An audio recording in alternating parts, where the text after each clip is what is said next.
Graça e paz, amados irmãos, em nome do nosso Senhor e Salvador Jesus, aquele que nos comprou e com seu sangue nos libertou para vivermos para a glória dele.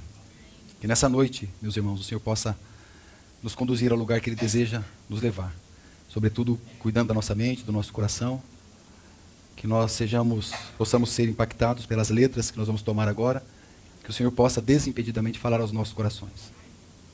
Tem sido um desafio, irmãos, as nossas atenções. Um desafio. Eu sei que temos vários contextos, né? Contextos diferentes, idades diferentes, prioridades diferentes. Dizem que as nossas prioridades elas se mudam a cada 10 anos. Então, provavelmente, o que você está pretendendo hoje, podemos colocar em aspectos materiais, até espirituais, algumas coisas do seu coração. Daqui 10 anos, talvez menos, essas prioridades mudam. E ganhar a nossa atenção para a palavra é um grande desafio. Porque a palavra de Deus é a mesma. Ontem, hoje, eternamente, a mesma palavra. O Senhor cativar os nossos corações, no sentido de que ela possa de fato nos impactar. Será algo novo para nós. São textos diferentes, mas será algo novo para nós. Que as nossas prioridades elas possam ser todas elas voltadas, convergidas para a palavra de Deus. Quando eu falo de atenção, é porque hoje praticamente televisão, canal aberto, tudo isso já tem sido, de certa forma, deixado de lado. As pessoas não usam mais a televisão, canais como entretenimento. Hoje as redes sociais elas predominam, os streams aí de filmes, vídeos, tudo isso é o que então a gente assiste o que quer, a hora que quer, quando quer, o tempo que quiser também. Hoje o desafio daqueles que fazem conteúdo é fazer vídeos curtos, né? Tem esses shorts, né? Esses reels, que você tem 1 minuto ali para passar o teu recado. E a gente não percebe que a nossa mente ela vai sendo treinada para coisas rápidas, prazeres espasmódicos, como se diz. E com isso, a gente quando pega um texto mais longo, não sei vocês, mas a dificuldade é muito grande de se fixar, de se firmar. Então, irmãos, nós temos que realmente clamar ao Senhor, para que Ele nos dê um tempo aqui, que Ele nos dê olhos para a sua palavra, olhos para que a gente possa, de fato, absorver, porque quem falou foi Deus. Foi Deus quem falou. O Deus eterno, o Deus criador de todas as coisas. E se foi Deus que falou, se foi Deus que inspirou a sua palavra, se é Deus que está nos trazendo ela hoje, como nós precisamos que ela seja a nossa prioridade. Como nós precisamos ter nossa mente focada, centrada no que nós vamos tomar aqui. Eu falo isso a partir de mim mesmo. Com tremor no coração, preparando algo para compartilhar com os irmãos. A gente sabe das lutas da nossa mente. Então eu peço ao Senhor, em nome de Jesus, que guarde cada coração essa noite aqui. Que o Senhor possa falar com você, possa falar profundamente na sua vida, transformando, corrigindo caminhos. Irmãos, quando você foi salvo, o Senhor podia ter te tirado desse mundo, mas Ele não tirou. Quando você foi salvo, Ele já podia ter, você é meu filho, então venha para a glória, mas Ele não fez isso. Tem vários aspectos envolvidos aqui, mas um deles é que Ele quer conformar você à imagem do Filho dele, à imagem de Cristo. Claro que Ele quer te usar também para tantas coisas, o evangelismo, tantas coisas o Senhor demanda do seu povo. O Senhor distribui seus dons, talentos. Ele faz isso de uma forma maravilhosa, graciosa. Então, irmãos, é por isso que Ele nos mantém aqui. Mas nós precisamos aprender. Que o Senhor Jesus possa ser o nosso aprendizado nesta noite. Porque, biblicamente falando, não há outro assunto senão o Senhor Jesus. Ele mesmo. O Senhor da igreja. Que a Ele seja toda a honra e toda a glória nessa noite. No nome dEle. Vamos abrir a palavra em Apocalipse, último livro da Bíblia. Capítulo 2. Na última oportunidade que tive aqui com os irmãos, eu compartilhei esse texto.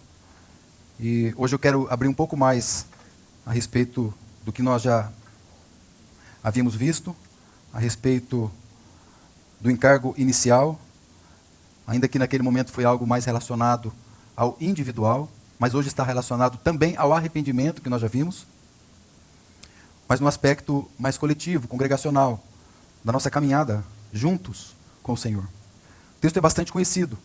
Eu sei que nós usamos esse texto algumas vezes quando a gente percebe que os nossos pés estão trôpegos. Ele diz assim, lembra de onde você caiu. Você foi criado por Deus. Deus criou você. E Ele não te criou para perdição. Ele te criou para salvação. Ele te criou para que você fosse dele eternamente. Então o texto diz, lembra-te de onde caíste. E arrepende-te. Essa palavra que nós vimos anteriormente. Porque arrependimento é você fazer uma conversão. É você estar em um caminho e você voltar daquele caminho. Arrependimento é muito mais. Apocalipse 2:5. Arrependimento, meus irmãos, é muito mais do que um lamento profundo. Envolve também um lamento profundo. Arrependimento é muito mais do que lágrimas. Envolve também lágrimas. Arrependimento é muito mais do que tristeza. Arrependimento envolve uma dor. Arrependimento envolve um coração que tem a certeza que feriu o coração de Deus. E não só pelo que você fez, mas pelo que você é, lá no teu íntimo. Essa é a nossa necessidade de Deus. Arrependimento, a nossa necessidade. A necessidade de Deus encontrar em nós. Lembra-te de onde caístes. Arrepende-te.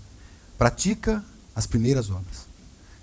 Então o que eu pretendo trabalhar hoje com os irmãos é arrependimento para o retorno às primeiras obras. Exatamente essa frase. Arrependimento e pratica as primeiras obras. Parece uma redundância, né? Um pleonasmo, né? Arrependimento para retorno às primeiras obras. Porque o arrependimento já é um retorno. Arrependimento, você estava numa direção. E você volta, você converge, muda a sua mente, muda o seu coração, muda o seu pensamento. Porque as suas ações precisam ser ganhas para Deus. E as minhas ações, elas só são ganhas quando muda a minha mente. As minhas ações só mudam ou alteram quando a minha mente é transformada. Transformai-vos pela renovação do vosso entendimento, da vossa mente. Então tudo começa na nossa mente. E a grande luta hoje, de todos os meios tecnológicos, inclusive, é ganhar a sua mente. O diabo, ele tem uma estratégia de lançar um dardo inflamado na sua mente. Então ele começa trabalhando na sua mente. Por isso que nós precisamos sempre trazer à memória aquilo que nos dá esperança. De saber que nós somos aquilo que Deus diz que nós somos. Que nós fazemos aquilo que Deus diz que nós fazemos. Que nós agimos e atuamos e avançamos na direção que Deus diz que nós devemos fazer. Então, isso implica dizer que a nossa personalidade ela está em Deus. Em Deus que nós nos encontramos, em Deus mesmo. Então precisamos voltar para o coração de Deus. Arrepende-te, volta, pratica as primeiras obras. Aí diz assim, quando não, brevemente virei a ti e tirarei do seu lugar o seu castiçal, se não te arrependeres. Então essa é a primeira carta das 7 igrejas de Éfeso. E assim como o mundo também tem várias dispensações ou várias eras, né? Aprove ao Espírito Santo também fazer isso da mesma forma. Ele colocou as 7 cartas, as 7 igrejas aqui. E a carta de Éfeso, ela representa, e a gente nós vamos ver isso no livro de Atos, a igreja da primeira era. Então quando nós temos as 7 igrejas ali, quando nós olhamos para no próprio mapa da Ásia, nós vemos ali um sentido cronológico. Éfeso, Esmirna, Pérgamo, Tiatira, Sardes, Filadélfia e Laodiceia. Implicando dizer que Laodiceia seria como que a igreja do nosso tempo hoje. Quando nós olhamos para a carta de Laodiceia, nós vemos um Deus que não está dentro da igreja. Nós vemos um Deus que está do lado de fora da igreja. Mas ainda assim, com coração de misericórdia, com coração de amor, desejando entrar naquela igreja. Então o Espírito Santo ele fez isso, ele dividiu. Quando você pega esses períodos da igreja, então, você de fato consegue conjugar ao longo da história. Então Éfeso tem essa representação, a representação da igreja primitiva. Porque, irmãos, nós vivemos exatamente hoje essa igreja que não é fria e nem quente, como a igreja de Laodiceia. É uma igreja morna. E esse sentido também está refletido na igreja de Éfeso. Porque ela havia perdido o seu fervor espiritual. Não havia entusiasmo na igreja de Éfeso mais. Tinha obras. A igreja de Éfeso era uma igreja perseverante, paciente, é uma igreja que sofria maus, mas ela havia perdido aquele calor da vida de Deus dentro dela. E a igreja de Laodiceia tem uma denúncia parecida. Agora, nós temos que pegar todas as 7 também e juntar e dizer que mesmo hoje nós temos as 7 expressões da igreja. Você tem hoje uma expressão de Esmirna, você tem hoje a expressão de Filadélfia, por exemplo, que é a 6ª carta, a 6ª igreja, ou seja, a igreja dos irmãos que se amam. E Deus, o Senhor Jesus, quando Ele voltar aqui nessa terra, Ele vai encontrar uma Filadélfia. Irmãos que se amam porque primeiramente amam ao Senhor, amam ao seu Senhor. Infelizmente, todos esses meios de entretenimento, irmãos, têm roubado o nosso coração. Infelizmente. Infelizmente, aquele calor, aquele fervor, a gente se encontra mais nos meios de entretenimento do mundo. Infelizmente, na igreja hoje, de maneira geral, o nosso coração, parece que algumas vezes a gente mais cumpre um compromisso, um ritual. Então, eu não estou dizendo isso para apontar o coração de ninguém. Estou dizendo isso para dizer que se nós estamos assim, nós precisamos falar alguma coisa está errada. Porque quando me disseram, vamos à casa do Senhor, meu coração palpitou, bateu, ficou alegre, como disse o salmista. Vamos nos ajuntar, vamos nos ajuntamentos, vamos estar com os irmãos. Agora, todos esses prazeres espasmódicos, né, todos esses entretenimentos, isso tem roubado a nossa devoção. Agora, irmãos, eu tenho que dar uma notícia para todos. Inclusive nós apreciamos aí tantas formas de entretenimento nesse mundo. Tudo vai se queimar. O apóstolo Pedro diz isso.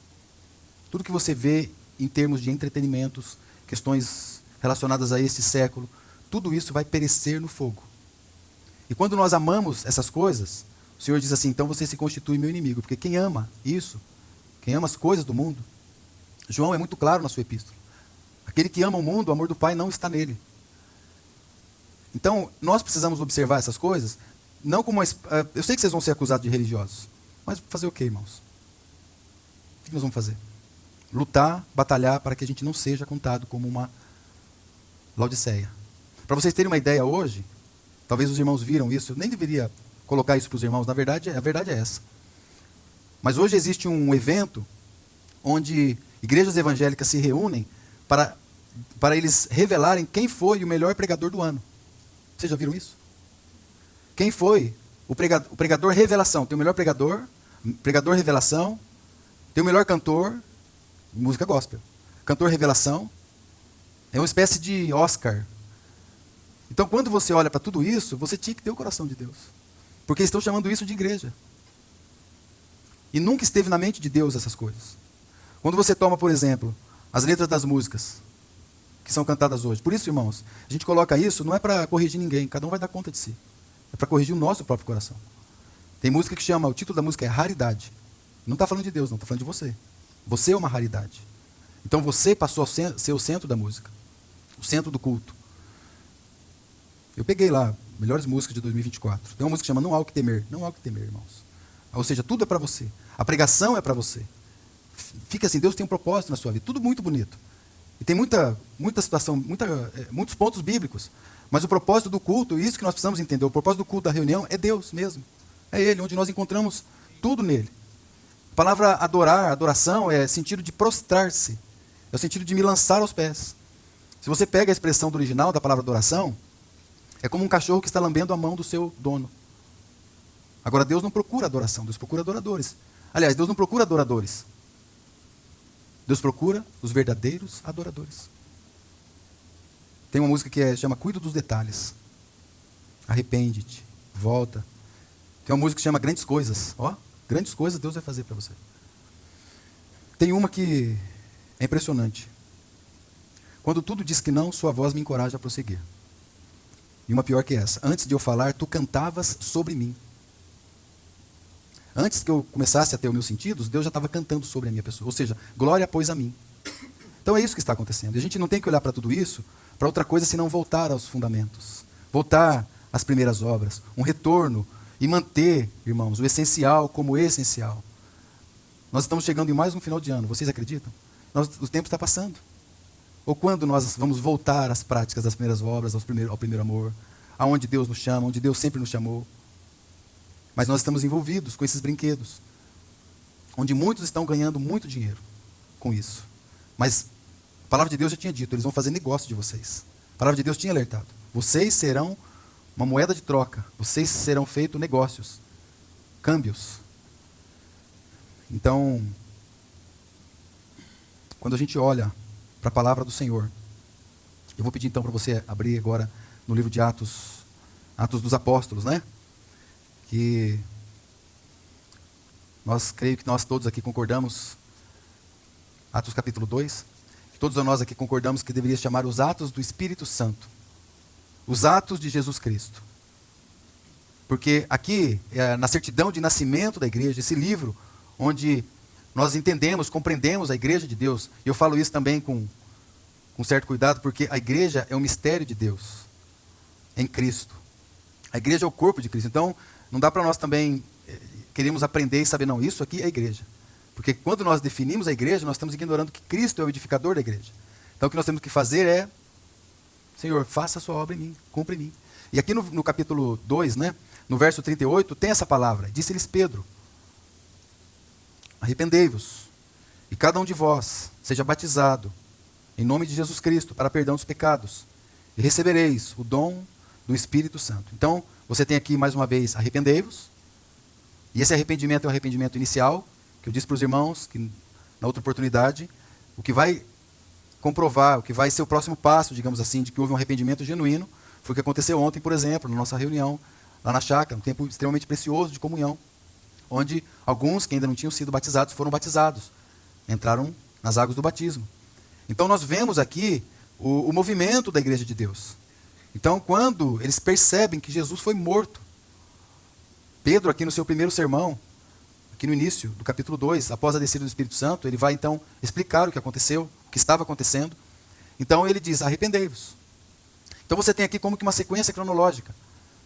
Então, primeiro, arrependimento. E no 42, diz que eles então perseveravam. Essa palavra perseveravam, de fato, ele é uma chave para esse texto. Porque a perseverança fala de uma constância.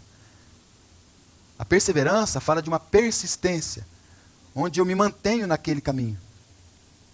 Onde é o lugar mais seguro para eu caminhar. Então, arrependimento, seja batizado. Você faz parte agora da família de Deus. Agora você pertence ao corpo de Cristo. Agora você está junto da Assembleia dos Santos. Porque o teu nome, ele agora está rolado nos céus. Então esse é o primeiro passo para a nossa salvação.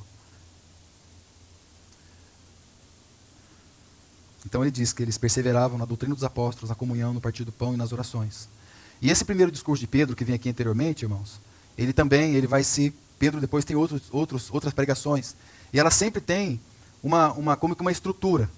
Né? Uma pregação sempre cristocêntrica. Uma pregação onde ele sempre apresenta o Espírito Santo. É uma pregação também sempre contextualizada, claro, aqui no caso no Antigo Testamento. E claro também com o testemunho que eles mesmos tinham vivido junto com o Senhor Jesus. E sempre há um convite ao arrependimento. Sempre há esse convite para o arrependimento. O arrependimento ele não é algo que só aconteceu na minha regeneração, é algo constante. Porque quando você entregou a sua vida ao Senhor, a partir de agora a nossa vida passa a ser uma vida de arrependimento. Porque nós estamos sendo ainda trabalhados pelo Senhor. Agora o lindo disso é quando você percebe que você errou, que você cometeu algum pecado, e você fica muito triste. Você às vezes vai para o seu quarto, você ora, você fala, Senhor, me perdoa. Então ali você vê que quem entristeceu foi o Espírito Santo em você. Porque a palavra de Deus diz, não entristeçais o Espírito Santo. Então você vê ali como que uma íntima relação com você, com o Espírito Santo. Então esses atos do Espírito Santo vão sendo realidade na nossa maneira, no nosso modo de viver. Logo, arrependimento é um tema fundamental para a nossa fé. Arrependimento é essencial para a salvação. E a salvação não é algo que só aconteceu lá no passado. A salvação é uma grande salvação. Eu fui salvo no que concerne a minha vida espiritual. Meu espírito foi salvo. Eu estou sendo salvo na minha alma, na santificação. E eu ainda serei salvo. Sempre a palavra salvação nós encontraremos ela nos 3 tempos, passado, presente e futuro. Porque no futuro, ainda nós receberemos corpos glorificados. É o último inimigo a ser vencido, que é a morte. Então nós caminhamos em santificação. Caminhamos em arrependimento. E temos esse chamado, irmãos, ao arrependimento.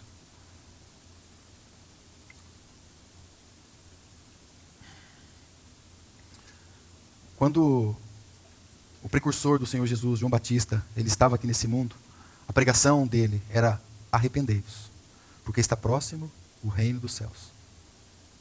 Então quando o Messias estava para vir ao mundo, a palavra que veio era arrependei-vos, porque está próximo o reino dos céus. E quando Jesus vem então a esse mundo, ele ratifica essa palavra lá em Mateus capítulo 4, no verso 17, o Senhor Jesus disse, arrependei-vos, porque está próximo o reino dos céus. Então, arrependimento sendo fundamental para a primeira vinda de Cristo. Arrependimento também é fundamental para a segunda vinda de Cristo. Segunda carta de Pedro, capítulo 3, versículo 9. Pedro, ele vai dizer o seguinte, não retarda o Senhor a sua promessa. Antes, alguns julgam demorada. Pelo contrário, ele é longânimo para convosco, não querendo que nenhum pereça, mas que todos cheguem ao arrependimento. E qual é o contexto? Quando você pega desde o versículo 1 de 2 Pedro 3, você vai ver que o contexto aqui é o cumprimento final da redenção de Deus, da justiça divina. E o contexto vai falar, o próximo versículo 10, vai falar da volta do Senhor Jesus. Arrependimento para a vinda de Cristo. Arrependimento para a segunda vinda de Cristo. Então o Senhor vai encontrar um povo. A despeito de tudo que nós temos visto que é chamado de igreja. A despeito de tudo isso, que isso cause temor nos nossos corações. Responsabilidade nos nossos corações. Porque hoje tem se trabalhado o que se chama de pragmatismo. Então, hoje, para juntar multidões, você utiliza métodos. E métodos para atrair as pessoas. Sob o pretexto de que nós temos que trazer as pessoas para ouvir o Evangelho. Esse é o pretexto. Mas, irmãos, que nós, de fato, preguemos o Evangelho. Que não sobra espaço para mais nada. que não sobra espaço. Porque muitas vezes muitas coisas precisam ser completadas porque há lacunas no culto, na reunião. Então, esse apreço pela palavra, o desejo pela palavra, o cuidado com a nossa mente de nos sentirmos ansiosos quando algo aparentemente está demorando. Hoje alguém consegue ficar no cinema durante 2, 3 horas, sentado. Às vezes o irmão demora um pouco mais na palavra, a gente já fica ansioso, inquieto, porque demorou, passou, já deu 50 minutos. Na escola eu sempre estudei 45 minutos, 50 minutos, que é o tempo máximo de uma concentração. Né? Então passou um pouco, eu já começo a ficar ansioso. Já preciso ir no banheiro, já tenho que fazer alguma coisa. Hoje é impressionante de ver como que os jovens têm, na minha época que era criança, eu dizia que eu tinha urina solta, alguma coisa assim. Então parece que as pessoas não conseguem segurar mais, não dá mais. E pessoas de idade aqui no nosso meio, que seria o motivo justo, elas ficam firmes ali, ó. Nem lembro aqui. Então por quê, irmãos? Está faltando algo em nós, a gente está ficando ansioso. E os estudos a respeito desse comportamento hoje diz que a ansiedade e a agitação ela está sendo construída. Porque antes era uma patologia, que a pessoa nascia. Alguns hiperativo, né? Antes tinha os hiperativos, mas era um ou outro na sala de aula, que era terrível. Né? Um ou outro que ia para a diretoria. Era um ou outro que era muito agitado. Hoje não, hoje todos nós estamos agitados. Mas está sendo construído isso, por conta dos costumes que estão sendo implantados em nós. Então, irmãos, quais seriam? Então, nós vimos lá em Apocalipse, no capítulo 2, arrepende-te e volta às primeiras obras. Foi? Foi isso que nós vimos? Quais são essas primeiras obras?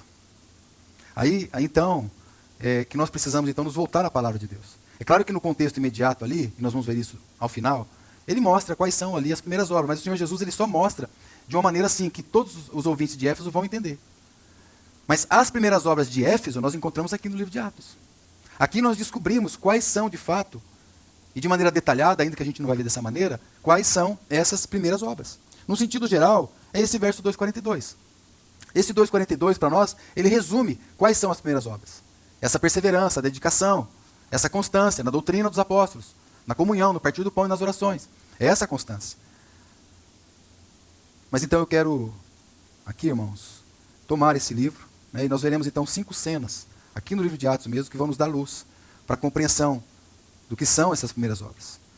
Para que a gente possa interpretar de maneira adequada qual foi a perda do primeiro amor.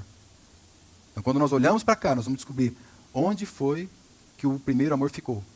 Ficou lá atrás. Então era para ele se lembrar, coloca na mente, volta, se arrepende, né? E começa as práticas novamente do primeiro amor.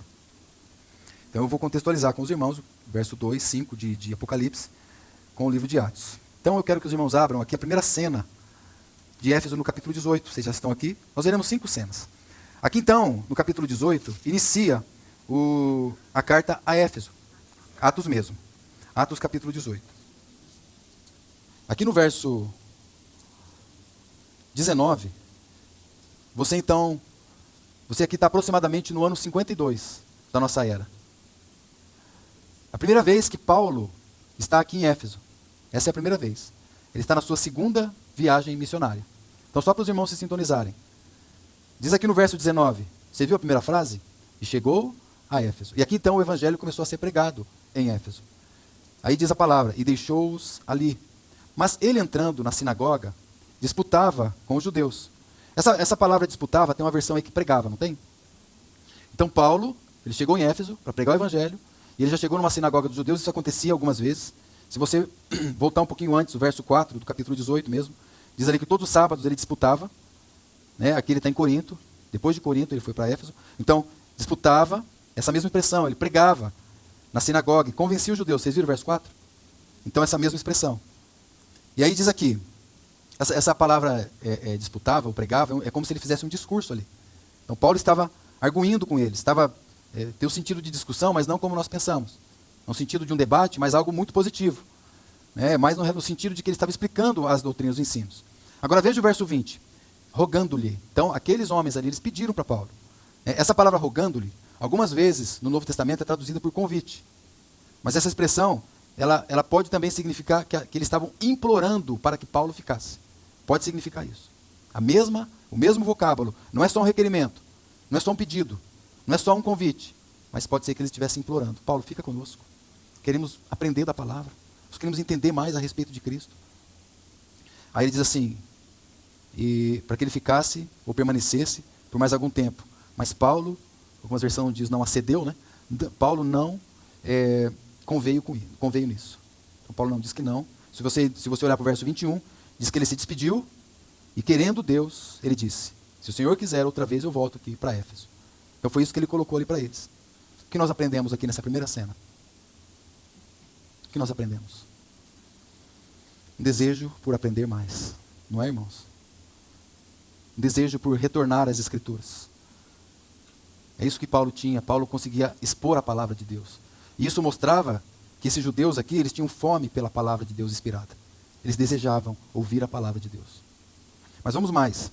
Vamos para a segunda cena, aqui no capítulo 19. Então aqui ele foi embora. Paulo partiu de Éfeso, né, disse o verso 21. Depois ele foi para Cesareia. Né, depois ele subiu para Jerusalém. E aí depois, no verso 24 em diante, fala de Apolo, que foi para Éfeso. Pregou ali o Senhor, disse que era um homem eloquente nas palavras. E deixou ali uma marca. Mas Priscila e Áquila, que eram companheiros de Paulo também, percebeu que ele não tinha a noção do Espírito Santo, não compreendia o Espírito Santo. Chamou Apolo, esteve com Apolo, Priscila e Áquila, como que tomou aquele homem de grande eloquência nas palavras, homem conhecedor das Escrituras, e como que ensinou para eles o caminho de Deus, disse o verso 26. E a partir do verso, então, 1º do capítulo 19, aqui você tem a segunda vez que Paulo está em Éfeso. Então aqui volta a cena para Éfeso, aqui em Paulo, ainda que Apolo a partir do verso 24. E Paulo, então, na sua terceira viagem missionária. Eu não vou ler do verso 1 até o verso 10, 11, tá? Vou ler só 3 versos aqui, do 8 ao 10. E entrando na sinagoga, falou ousadamente por espaço de 3 meses, disputando, a mesma palavra, disputando, estava pregando para eles. Estava discursando para eles. E persuadindo-os acerca do reino de Deus. Então qual era o ensino de Paulo? O reino de Deus. Mas como alguns deles se endureceram e não obedeceram, falando mal do caminho. O caminho aqui era a maneira como eles eram tratados, esse povo do caminho. Possivelmente porque Jesus dizia, eu sou o caminho, né? Eu sou a verdade e a vida. Então eles eram chamados de maneira pejorativa, ao pessoal do caminho. Então eles falaram mal do caminho perante a multidão. Paulo então retirou-se dele, separou os discípulos, e aqui disputando todos os dias, ou diariamente, na escola de um certo tirano, que é o nome dessa pessoa. E durou isto por espaço de 2 anos. De tal maneira que todos os que habitavam na Ásia ouviram a palavra do Senhor. Todos os que habitavam na Ásia, agora está falando de uma região maior. Tanto judeus como gregos. É aqui. Então, em Éfeso, Paulo permaneceu num total de 3 anos. Então começa a haver agora aqui uma separação dos que criam e os que não criam. Esse aprendizado aqui na escola de Tirano, onde eles aprendiam, é um local que eles se reuniam. Não se sabe muito ao certo o que seria, mas é um local que eles se reuniam e Paulo pregava ali todos os dias e fez isso durante 2 anos. Ficou em Éfeso durante 3 anos. E depois que houve essa rejeição, então ele passou a pregar nessa escola. Então, no início, aí você vai ver os versículos precedentes, os discípulos de João Batista não sabiam o que era o Espírito Santo. Se você olhar mesmo, ele vai falando, mas eu nem sei o que é isso. No verso 2, Paulo já chega e pergunta. Provavelmente, não sabemos, né? Mas Priscila e Áquila pode ter dito, olha, Apolo veio aqui, Apolo não sabia. Então, eles também não sabem do Espírito Santo. Aí Paulo pergunta, verso 3, ele diz, em que sois batizados? Eles disseram, no batismo de João.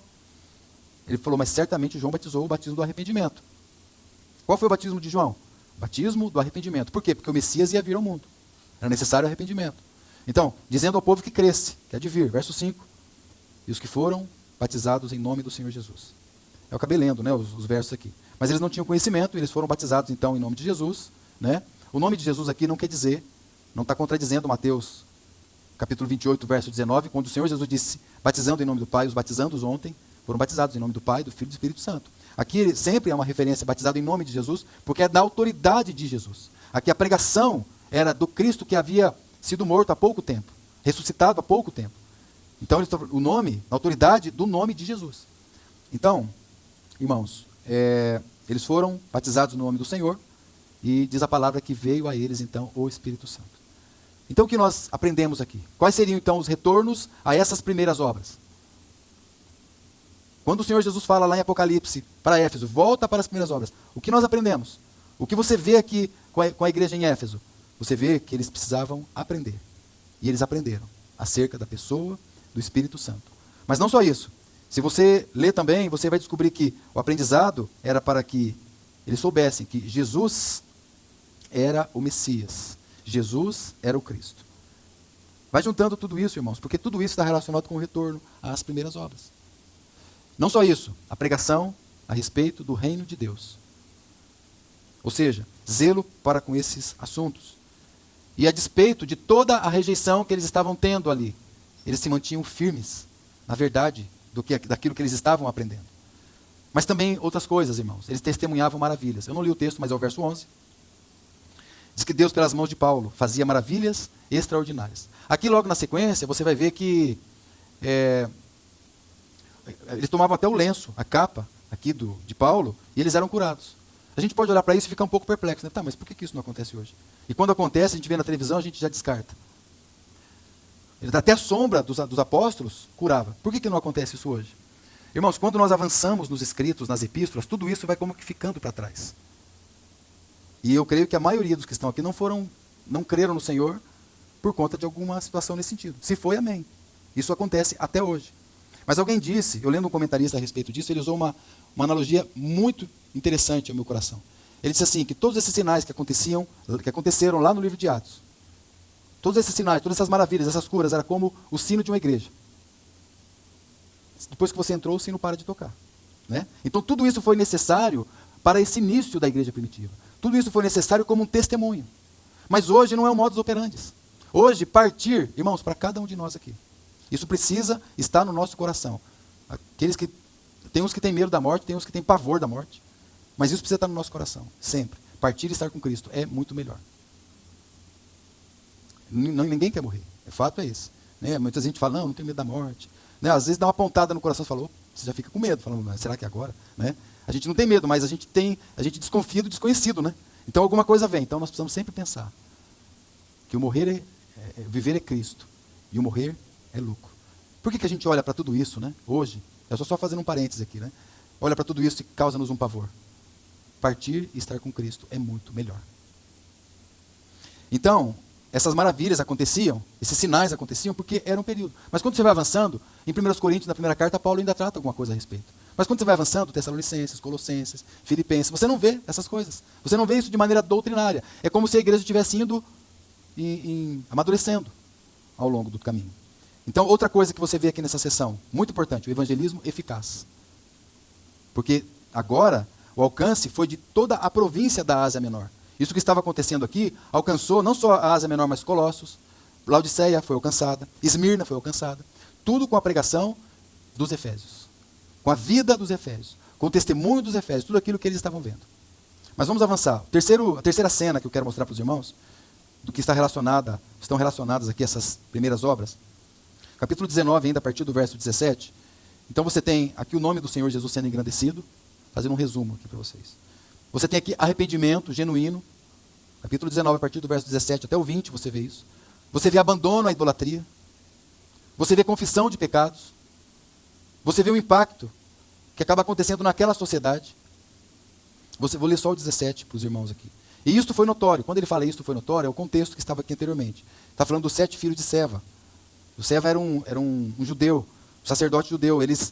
Os filhos de Seva, eles tentaram o nome do Senhor. Eles eram esses profetas aí itinerantes. E eles tentaram o nome do Senhor, invocaram o nome do Senhor, mas eles não tinham autoridade para invocar o nome do Senhor. Eles não tinham fé para invocar o nome do Senhor. Eles não tinham nem testemunho para invocar o nome do Senhor. Irmãos, o nome de Jesus não é brincadeira. Então eles fizeram isso de maneira aleatória. Bom, eles estão conseguindo fazer tanta coisa em nome de Jesus, nós também vamos fazer. Sabe o que aconteceu? Então, diz ali que eles apanharam, saíram sem roupas por conta disso. Os demônios os tomaram ali. Mas isto foi notório a todos que habitavam em Éfeso, tanto judeus como gregos. E aí, por conta disso, caiu o temor sobre todos eles. E o nome do Senhor Jesus era engrandecido. Vocês veem esse progresso? Vocês veem como eram essas primeiras obras ali em Éfeso? Versículo 18. Muitos dos que tinham crido vinham, confessando e publicando os seus feitos. Quais eram essas primeiras obras? Confissão de pecados. Já falei para os irmãos. O arrependimento. Tem um detalhe aqui também no verso 19, que diz que também os que seguiam as artes mágicas, né? Esse arrependimento ele foi de uma maneira genuína. Foi de uma maneira notória, maneira vista por todos. Porque diz que eles trouxeram os livros. Queimaram esses livros na presença de todos. E eles fizeram a conta do quanto eles queimaram ali. Chegou no número de 1000 peças de pratas. Ou uma outra versão, 50 mil peças de pratas, né? 50 mil denários, diz uma outra versão. Então, se você considerar que um denário era um dia de trabalho de uma pessoa, se você pegar hoje o salário mínimo, colocar os encargos, tal, você vai chegar num número aí, uma diária de R$100. Tá? Quanto foi que eles queimaram? Eles queimaram 50 mil dias de trabalho.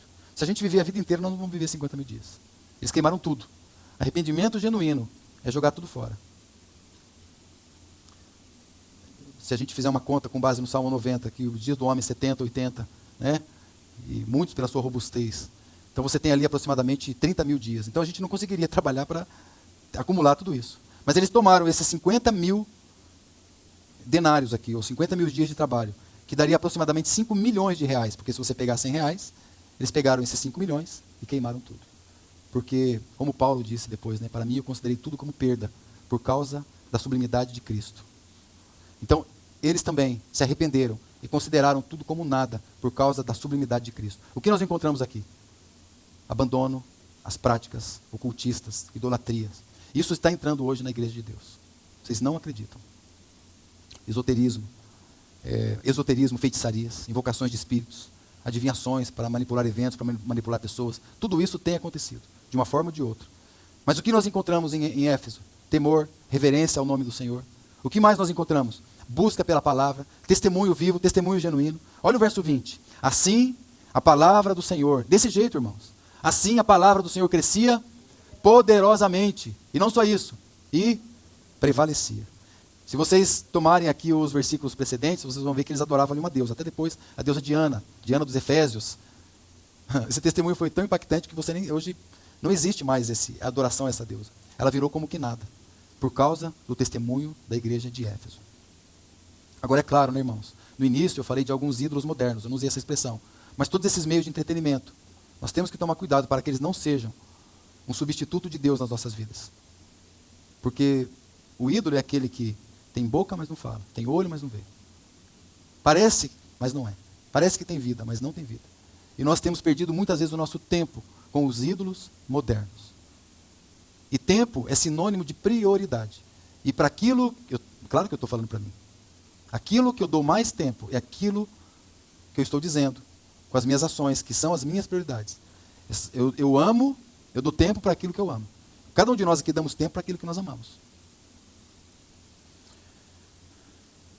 Então essas influências modernas têm tomado muitas vezes.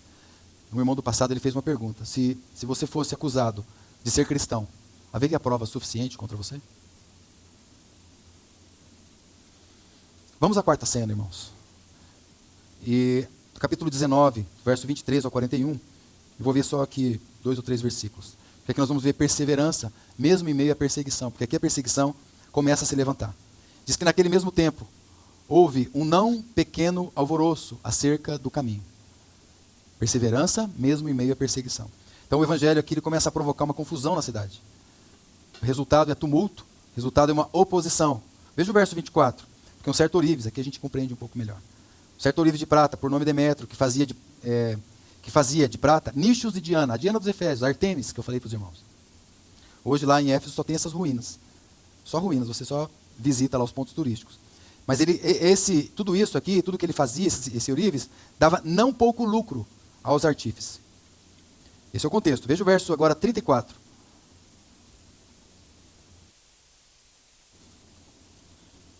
Mas quando conheceram que era judeu, a sua segunda parte, clamando, olha como essa deusa ela era adorada. Eles clamavam por espaço de quase 2 horas. Grande é a Diana dos Efésios. Irmãos, a oposição foi tremenda. O apóstolo Paulo, se você ler anteriormente, ele estava querendo ir lá para dizer, os discípulos tiveram que segurar ele, não vá. Outros tiveram que falar, Paulo, não vá, por favor. Ele certamente seria morto se ele tivesse ido. E Paulo, né, aquele colérico, impulsivo, ele não mediu esforço. Eu vou lá e vou dizer tudo a respeito da verdade. Paulo, seguraram Paulo. Mas o que nós vemos aqui, irmãos, que apesar de tudo isso, a igreja se manteve firme no seu testemunho, na sua devoção, na prática das primeiras obras. Eles perseveravam em compromisso com o Senhor, mostrando zelo, de tal maneira que tudo isso marcou o início da igreja de Éfeso. Em capítulo 20, ainda o primeiro versículo, diz que depois que cessou o alvoroço, Paulo chamou a si os discípulos e, abraçando-os, saiu para a Macedônia. Quinta e última cena que eu quero mostrar para os irmãos, e possivelmente, irmãos, agora você vai estar de uma das cenas mais lindas do livro de Atos. No que concerne a companheirismo, no que concerne a amor fraternal, amor uns com os outros, talvez seja a cena mais linda do Novo Testamento, talvez. Refletida. Então, talvez essa cena aqui vai coroar tudo aquilo que nós vimos até agora a respeito da carta de Éfeso. Porque Paulo agora, ele convoca uma reunião com os presbíteros de Éfeso. E ele está em Mileto. Mileto é uma cidade que fica aproximadamente 50, 60 quilômetros de Éfeso. Mas ele, de alguma maneira, fez uma convocação.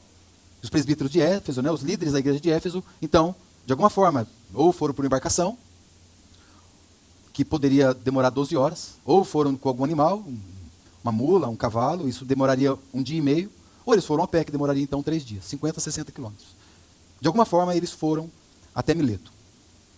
E Paulo, quando recebe eles, ele faz 2 exortações, faz uma exortação e um alerta para eles. Ele diz assim, olha, vocês cuidem do rebanho de Deus. Ele estava dizendo assim, cuide uns dos outros. E o alerta que ele fez, porque virão falsos mestres. E eles não pouparão o rebanho de Deus. Mantenham-se em vigilância. Esse é o verso 29, se você quiser tomar o capítulo 20. Ele diz assim, porque eu sei isto, que depois da minha partida, entrarão no meio de vós lobos cruéis, e não perdoarão. Talvez essa tradução não seja mais adequada. Não pouparão, essa versão bem adequada. Eles não vão poupar o rebanho de Deus. É isso que vai acontecer.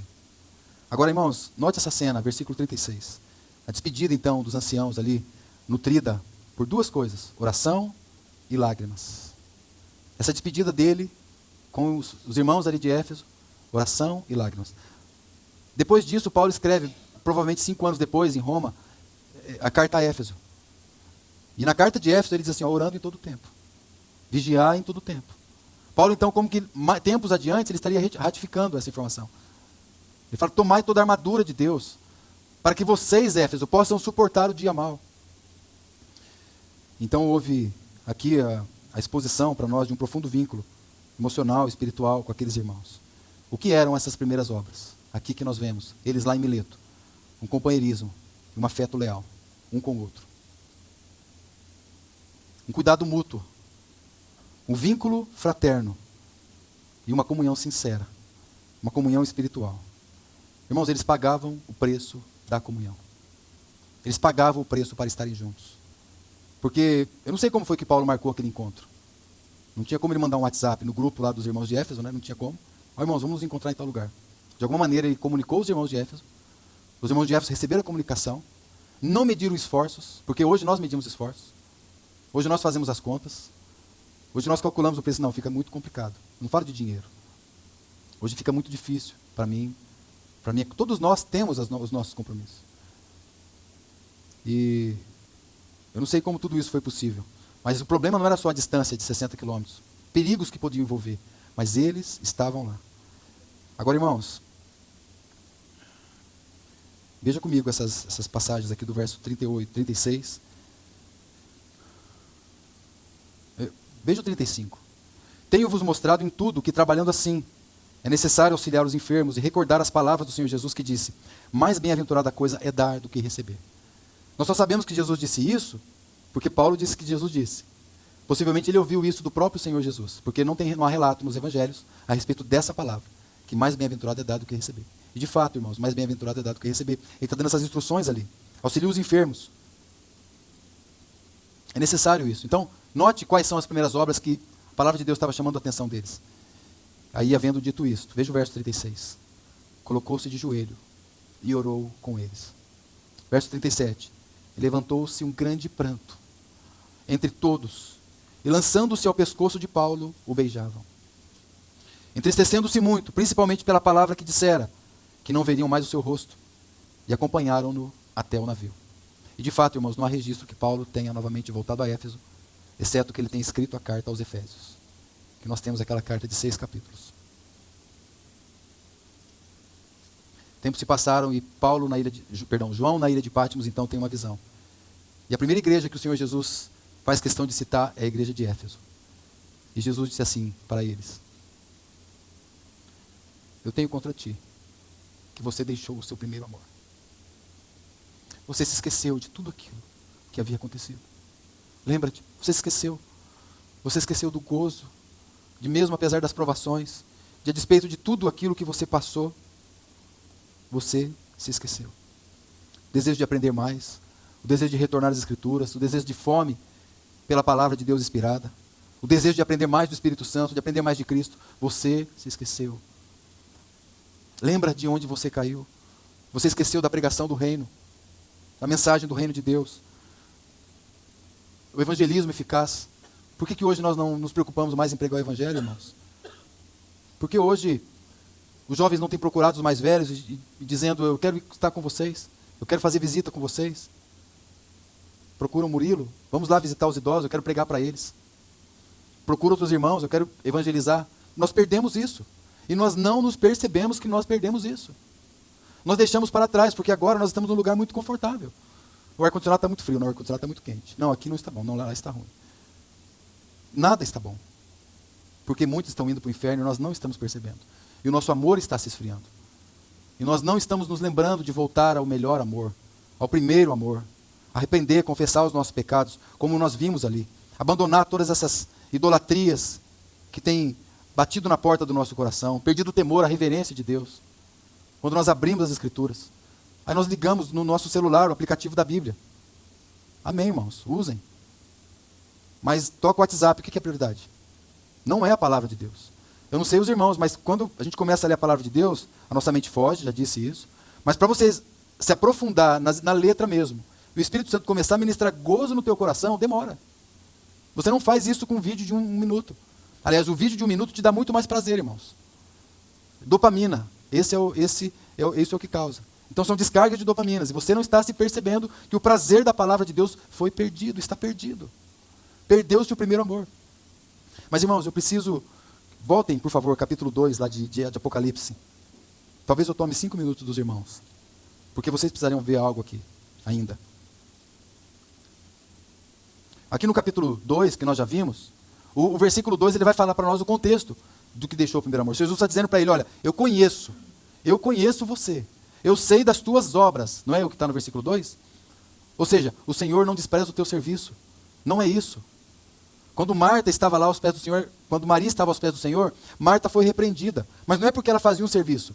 É porque na hora de ouvir a palavra, você tem que se assentar. E quando nós ouvimos a palavra, nós estamos para todos os lados. Irmãos, depois você vai para todos os lados. Mas no momento da palavra, no momento de abrirmos a Bíblia, tenhamos reverência. O Senhor Jesus conhece as tuas obras, pode ficar tranquilo. O teu labor, ele está dizendo aqui, o trabalho, o labor, né, que é um esforço árduo, uma dedicação. Essa palavra aqui significa um esgotamento físico, emocional. Jesus está dizendo, eu não desconsidero isso. Trabalhe para mim mesmo. Como Martin Lloyd Jones, que ele morreu, o sonho dele era morrer pregando. E ele morreu pregando. Ele diz assim, que, a respeito da vida dele. É George Whitefield, falei errado. George Whitefield. Que ele era uma vela que se apagou. Ele se desgastou do serviço ao Senhor. E Jesus disse assim, eu não esqueço das tuas obras, estou vendo. Mas naquele momento, aos pés do Senhor era Maria que estava. Então Jesus está dizendo, eu conheço a tua perseverança, eu conheço a tua paciência, eu sei de tudo isso. Eu vi as tuas primeiras obras, todas as primeiras obras que você fez lá no livro de Atos. Eu sei que você não tolera homens maus, eu sei de tudo isso. Eu sei que Paulo deu essa exortação para vocês. Paulo falou, olha, cuidado que os lobos devoradores virão, e vocês receberam essa palavra, vocês não toleram os homens maus. Chega alguém dizendo que é apóstolo, né? Porque hoje tem esses itinerantes. É os irmãos que vão para todas as igrejas, mas eles não são de nenhuma igreja. Quero dizer no sentido de localidade. Não tem um testemunho de uma localidade. Então, a exortação para Éfeso é coloque esses homens à prova. Porque eles não têm vínculo com os irmãos, eles não têm vínculo com uma congregação. Eles falam assim, não, irmãos, eu tenho comunhão com todos os irmãos. Éfeso jamais aceitava isso. Ah, não, irmãos, eu sou daqui dos irmãos do hotel, eu sou dos irmãos de lá, eu sou dos irmãos da cidade e tal. Eles colocavam esses à prova. E diziam assim, ó, e achaste que eles são mentirosos. Porque a pregação deles jamais batiam com o que a Bíblia diz. Por isso, achastes eles mentirosos. Verso 3, sofrestes. Eu sei de tudo isso, Jesus está dizendo. Ou seja, você persevera, você tem paciência, você suporta provas, você trabalha pelo meu nome, você não se cansa, você não se deixa esmorecer. Ou seja, irmãos, havia fidelidade na doutrina, havia comprometimento com a obra de Deus. Éfeso tinha perseverança nas tribulações, eles não desanimavam ante as tribulações. Ficavam firmes nas tribulações. Mas tinha um problema. Verso 4. Você deixou o primeiro amor. Teu coração deixou de palpitar por mim. Os teus olhos não têm mais lágrimas por minha causa. Você tem todas essas qualidades, você só não tem devoção. Você perdeu o primeiro amor. Irmão Thomas Guthrie, ele disse assim, se você se perceber amando algum livro mais do que a Bíblia, olha esse diagnóstico. Alguma casa mais do que a casa do Pai. Alguma mesa mais do que a mesa do Senhor. Se você perceber que está amando mais os prazeres, outros outros prazeres e gozo, mais do que as suas orações, se você perceber que você está tendo outra esperança, mais do que a expectativa na volta do Senhor, se você perceber que você está amando outra pessoa mais do que a pessoa de Cristo, você está no estágio avançado de esfriamento espiritual. Volta, lembra de onde você caiu. O irmão John Flavel viveu no século XVII, ele diz assim, a dificuldade na conversão, ouça isso, irmãos, a dificuldade na conversão é ganhar o coração para Deus. E a maior dificuldade após a conversão é manter o coração para Deus. É manter o coração em Deus. A maior dificuldade na conversão é o nosso coração ser ganho para Deus. A maior dificuldade depois da conversão é o nosso coração se manter em Deus. 3 expressões resumem o primeiro amor, e eu prometo que eu termino aqui. 3 expressões. O que é perder o primeiro amor? O que é o esfriamento espiritual? É perder o fervor, o entusiasmo e a dedicação. Se você perdeu o fervor, se você perdeu o entusiasmo, e eu vou explicar a palavra entusiasmo, porque ela parece um pouco de coach, né? Mas não é. Se você perdeu o fervor, se você perdeu o entusiasmo, perdeu a dedicação, você está perdendo o primeiro amor. Éfeso havia se tornado fria, fechada, introspectiva, e não estava mais amando o Senhor como era no início. Isso é perder o fervor. Aquele primeiro amor, quando você creu no Senhor, lembra? Você queria pregar para todo mundo, para tudo e para todos. Alguém pensou até em te amarrar, porque ninguém conseguia te conter, né? Porque você queria falar de Jesus para todas as pessoas. Esse é o primeiro amor. É isso que Jesus está falando, lembra daquele seu primeiro amor. Romanos não vai desligar uma coisa de outra. Romanos 12:11 diz assim, sede fervorosos no Espírito, servindo ao Senhor. Você vê, o serviço adequado, com fervor do Espírito. Então, o que implica o esfriamento espiritual, perda do fervor, que é o quadro de Laodiceia também, nem frio e nem quente. Segunda expressão, fervor e entusiasmo. Né? No senso comum parece que é uma frase motivacional. Né? Alegria, né? Vamos ter alegria. Não, não é. Por quê, irmãos? Porque essa palavra, entusiasmo, ela tem origem no grego antigo. Ela é composta de 2 expressões, en, que é ev, e theos. O que é theos no grego? Deus. Em theos, entusiasmo, em Deus. Dentro de Deus. Significa inspirado por Deus. Significa estar possuído por Deus. Entusiasmo. Aqueles Salmos 122:1 que eu citei para os irmãos. Alegrei-me quando me disseram, vamos à casa do Senhor. Nós precisamos sondar o nosso coração para ver se de fato palpita. Dá vontade de ir até mais cedo. Eu falei, irmãos, a reunião não começa esse horário, a reunião começa depois. Não, mas eu quero chegar primeiro. Eu quero chegar antes. Né? Esse desejo de ver a face dos irmãos. É isso que está se perdendo. Ter Deus dentro de si. Entusiasmo. Estar cheio da inspiração de Deus. Fervor, entusiasmo e a última palavra, dedicação. Dedicação, irmãos, não preciso dizer para os irmãos porque nós já dissemos. Atos capítulo 2, verso 42. E perseveravam, eles se dedicavam. Na doutrina dos apóstolos, e na comunhão, e no partir do pão, e nas orações. Então quando você quer entender, compreender o que foi que eles deixaram para trás, o primeiro amor, toma essas 5 cenas que nós vimos aqui hoje.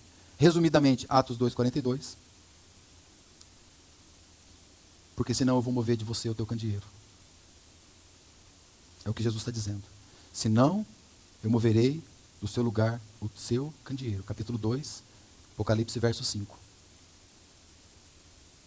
O que significa isso? Claro que tem o tom de juízo, de consequências espirituais, é claro. Mas, irmãos, é a perda do testemunho. Mover o candeeiro é a perda do testemunho. É a perda da presença de Deus, é a perda da presença do Espírito Santo. Eu moverei o teu candeeiro. Por isso, essa expressão também é um convite do Senhor. Arrepende-te, volta para as primeiras obras. Para que não haja nada mais que nós amemos mais do que o Senhor Jesus Cristo. Aquele que nos comprou. Você quer amar adequadamente seus filhos? Só tem um jeito, ame adequadamente Jesus, em primeiro lugar. Porque deixar o primeiro amor é não amar o Senhor de todo o seu coração. O texto de Lucas, essa expressão é boa porque você forma um acróstico, né? Café, né? Você forma um acróstico de café. Você ama de todo o seu coração, de toda a tua alma, com toda a tua força e com todo o teu entendimento. Essas passagens também estão em Mateus e em Marcos também. Mas Lucas 10, 27, ela forma para nós. Quem nós devemos amar de todo o nosso coração, com toda a nossa alma, de toda a nossa força, com toda a nossa força e de todo o nosso entendimento. Só assim eu poderia amar o outro adequadamente. Porque o Senhor é o meu, como nós cantamos, és meu amor, meu primeiro amor, Jesus.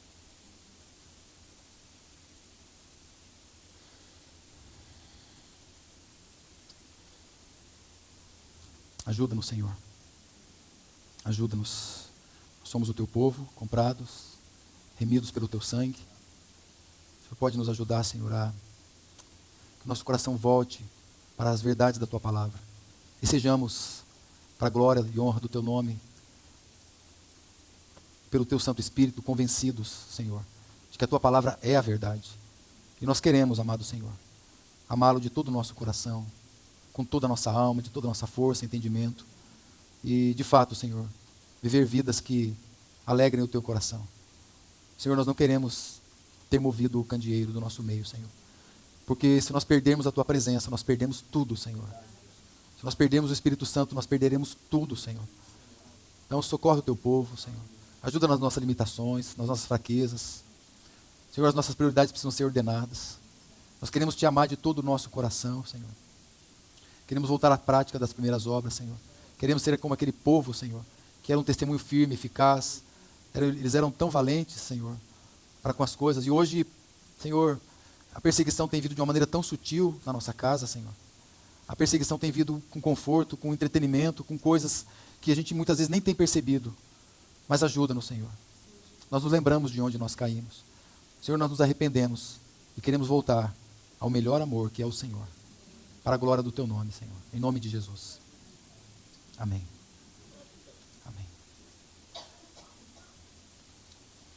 Que Deus abençoe, irmãos. Em nome do Senhor Jesus. Conceda uma semana guardados debaixo da soberana mão do nosso Deus. Amém.